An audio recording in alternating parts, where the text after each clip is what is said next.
اف جشن دەستپێک بناوێ جەژنا چارشەما سۆر چارشەما سەرê Nîsanê bi hesabê rojhilat yê êzidiyan vê cejn dikeve vê rojê tê pîrozkirin.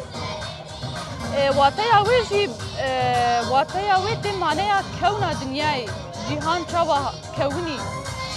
Di qewli bey temeyê êzidiyan de laleş weke havênê erd û ezman hatiye nîvsandin û mîtolojiya êzidiyan de hatiye xwanêkirin. Ji xwe di mîtolojiyê de jî behez dike dibêje dema ku beriya ku laleş were li erdê were dayîn dinya her tim dilerizî yanî ne sabit bû. Ama piştî ku laleş tê vê derê datîne لالشê datîne dibêje havênê erd û ezman cîhan sabit dimîne.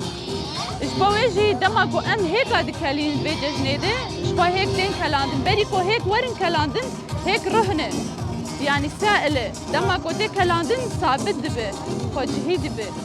Ev jî temsîla wê roja hanê dike.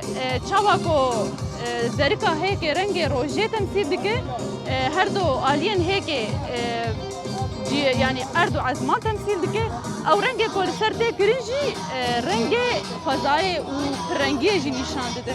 Yani vêyek rengî tenê nayê rengî kirin. Ji xwe di Nîsanê di tê pîrozkirin ji ber ku wek yani ha diyarkirin dibêje ha çarşema serê Nîsanê cîhan hemlan bi xwe re ji bahtin de yê bimore. Yani ev ji destpêkê de bimor kiriye.